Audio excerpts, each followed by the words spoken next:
अंतरिक्ष में गई सास बहू। मम्मी, आप इतनी अच्छी एस्ट्रोनॉट हो, फिर ये अर्ली रिटायरमेंट क्यों? क्योंकि बचपन से मेरा बस एक ही सपना था, जिसके लिए मैंने लाइफ में बहुत कुछ खोया और छोड़ा। लेकिन अब इस अर्ली रिटायरमेंट के जरिए मैं बस तुम दोनों के साथ और पास रहकर बिना किसी हड़बड़ी के जिंदगी जीना चाहती हूँ। सास की बात सुनकर काजल मुस्कुराकर चली जाती है। उसी शाम ऑफिस से घर वापस आकर अजय अपनी मम्मी के पास बैठता है। मम्मी, क्या हमारी स्पेस ऑर्गेनाइजेशन कोई नया स्पेस मिशन प्लान कर रही है? क्या मिशन है, बताओ ना मम्मी। हे भगवान, शरीर इतना बड़ा हो गया लेकिन दिमाग आज भी बच्चों से गया गुजरा है। घर में आया नहीं कि सवाल शुरू। तो तुम जवाब दे दो ना। मैं क्या जवाब दूं? जैसे तुझे मेरे रिटायरमेंट के बारे में पता ही नहीं। इतने समय से तूने मुझे ऑफिस जाते हुए देखा क्या? फिर मुझे कैसे पता होगा? जा, तेरी पत्नी से पूछ, वो रोज ऑफिस जाती है। माँ की बात पर अजय आवाज लगाकर काजल को बुलाकर वही सवाल उससे भी पूछता है, पर काजल उसका कोई जवाब नहीं देती। और बोलो पत्नी से पूछने के लिए, मैडम जवाब ही नहीं दे रही। सवाल जायज हो तो जवाब मिलेगा ना, तुम्हें अच्छे से पता है। कॉन्फिडेंशियलिटी रूल्स के चलते हम किसी से भी ऑर्गेनाइजेशन और मिशन से रिलेटेड कोई बात नहीं कर सकते। वो तो पता है, लेकिन मुझसे भी छुपाने का मतलब समझ में नहीं आया। वो मम्मी, रिटायरमेंट एप्लीकेशन के बाद से आपने ऑफिस भी आना बंद कर दिया। सबको लगा कि अब आप इंटरेस्टेड नहीं होगी, इसलिए इन्फॉर्म नहीं किया। क्या तुम भी इस मिशन का हिस्सा हो? मैं ही इस मिशन की लीड साइंटिस्ट हूँ। ये हमारा अब तक का सबसे बड़ा और इम्पोर्टेंट मिशन है। अगर ये सक्सेसफुल हो गया तो दुनिया में हमारे नाम के साथ मेरा प्रमोशन भी पक्का है। काजल की बात सुनकर दोनों माँ बेटे हैरान रह जाते हैं, लेकिन फिर सब साथ मिलकर सेलिब्रेट करते हैं। अब दिन बीतने लगते हैं। काजल स्पेस मिशन के चलते पहले से ज्यादा बिजी हो जाती है और देर तक ऑफिस में समय बिताने लगती है। कुछ समय तक इसे चुपचाप देखने के बाद एक सुबह बहू को सामने देखकर आखिरकार सास उसे टोक ही देती है। आ रही हो या जा रही हो? भाई, हमें तो तुम्हारी शक्ल देखे लगता है सदियां बीत गई। मैडम कब आती है कब जाती है कुछ पता ही नहीं चलता। अरे ऐसा कौन सा मिशन है जिसने सुबह रात घर परिवार सब भुला दिया? मिशन तो मैंने भी बहुत देखे हैं और गई भी हूँ, पर ऐसा हाल कभी नहीं हुआ। मम्मी, मैं आपकी चिंता और गुस्सा समझ सकती हूँ, पर ये स्पेस मिशन आज तक के सभी मिशन से बहुत अलग है। अच्छा, जरा मैं भी तो सुनूं, ऐसा क्या है इसमें? आई एम सॉरी मम्मी, मैं नहीं बता सकती। भूलो मत, मैंने रिटायरमेंट अप्लाई किया है, लेकिन रिटायर होने में अभी 7 महीने बाकी है, जिसके हिसाब से मैं आज भी ऑर्गेनाइजेशन का हिस्सा हूँ। तो मुझे बताकर तुम कोई रूल नहीं तोड़ रही। मुझे सब याद है मम्मी, और मुझे ये भी पता है कि अगर आप साथ दें तो मिशन के लिए बहुत बड़ी मदद साबित होगी। पर सीनियर्स ने रूल बनाया है कि इस मिशन की इंफॉर्मेशन सिर्फ उन्हीं के पास होगी जो इसका पार्ट है, और मुझे तो उन्होंने खास अपने पास बुलाकर ये समझाया था।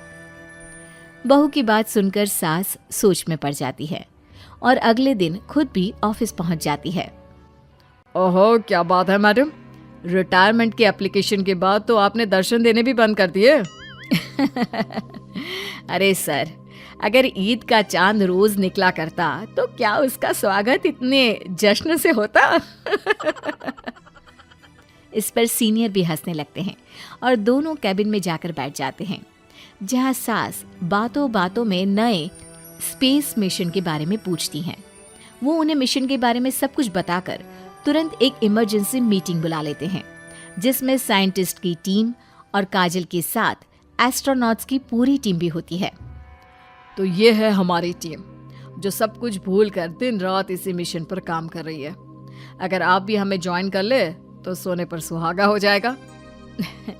अगर आप मुझे टीम में चाहते थे तो पहले कांटेक्ट क्यों नहीं किया? आपने स्पेस में ना जाने के फैसले के साथ डेस्क जॉब का भी इनकार कर दिया और अर्ली रिटायरमेंट के लिए अप्लाई कर दिया, और फिर पिछले 1 महीने में किसी के साथ कोई कांटेक्ट भी नहीं हुआ। इसलिए हमने सोचा शायद अब आप ब्रेक लेकर इस सब से दूर रहना चाहती हो। और इसीलिए किसी ने आपको परेशान करना सही नहीं समझा। बात तो आपकी सही है, फिर भी एक सुझाव देना चाहूंगी। ये जो आप कर रहे हो ना, ये मिशन नहीं, साफ सुसाइड है। एक साथ इतने सारे लोगों को स्पेस में 6 महीने रहने के लिए भेजना आसान काम नहीं है। और ये बात मुझे आपको समझाने की जरूरत नहीं होनी चाहिए। हमें सारे कॉन्सिक्वेंसेस, स्पेस, नेचर, मिशन की मुश्किल सबका पता है, और ऐसा करने वाले हम पहले नहीं हैं। इसलिए ये भी साबित है कि काम हो सकता है। आप सिर्फ एक एक्सपेरिमेंट के लिए इतने सारे लोगों की जान और मेहनत को दांव पर लगाना चाहते हो, जिसमें सक्सेस रेट भी मुश्किल से 1% है। बहुत देर तक इन्हीं सब बातों पर बहस चलने और काजल की सास उर्फ ऑर्गेनाइजेशन की सबसे एक्सपीरियंस्ड एस्ट्रोनॉट को बहुत देर समझाने के बाद भी जब वो राजी नहीं होती, तो ऑर्गेनाइजेशन के सीनियर्स को उन्हें घर वापस भेजना पड़ता है। लेकिन उसी के बाद से न चाहते हुए भी सास मिशन के बारे में सोचना बंद नहीं कर पाती। इसी तरह 1 हफ्ता बीत जाता है। माँ, जब घर में बैठकर भी मिशन के बारे में ही सोचना है, तो इससे अच्छा है कि वहां जाकर इस सोच के जरिए उनकी मदद ही कर दो।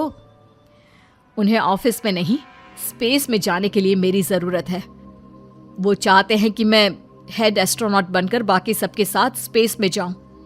वाओ, रिटायरमेंट से पहले आखिरी असाइनमेंट की तरह इससे अच्छा और क्या हो सकता है माँ? आपको हाँ बोल देना चाहिए। उस टीम में एक मेंबर काजल भी है। अगर हम दोनों ही चले जाएंगे तो तुम अकेले कैसे रहोगे? वहां से जिंदा वापस आने की कोई गारंटी नहीं बेटा। अब भी हमें भेजना चाहते हो क्या? जिस दिन से आपको पहली बार स्पेस में जाते देखा है, तभी से ये डर और पॉजिटिविटी दोनों साथ लेकर जीना सीख गया हूं। आप जाओ माँ, मुझे पूरा भरोसा है आप दोनों वापस भी आओगे और देश के साथ मेरा नाम भी रोशन करोगे। बेटी की बात सुनकर माँ के अंदर हिम्मत आती है और वो एक बार फिर स्पेस ऑर्गेनाइजेशन पहुंच जाती है, जहां उसके फैसले से सब बहुत खुश होते हैं और स्पेस मिशन की तैयारी पहले से ज्यादा जोश में शुरू हो जाती है। कुछ ही समय बाद दोनों सास बहू स्पेस में पहुंच जाती हैं। आखिरकार आज मेरी साइंटिस्ट बहू एस्ट्रोनॉट भी बन गई। सिर्फ स्पेस सूट पहन लेने से कोई एस्ट्रोनॉट नहीं बन जाता। मैं साइंटिस्ट हूँ और उसी में खुश हूँ। अगर मिशन की रिक्वायरमेंट नहीं होती तो शायद कभी यहाँ आती भी नहीं। इसी तरह दिन पर दिन स्पेस की अनेक मुश्किलें और दिक्कत सहते हुए देखते ही देखते 6 महीने बीत जाते हैं और नामुमकिन को मुमकिन करके दिखाते हुए सब सही सलामत अर्थ पर वापस आ जाते हैं, जिसके बाद से दुनिया भर में ये मिशन सास बहू की अंतरिक्ष यात्रा के नाम से मशहूर हो जाता है।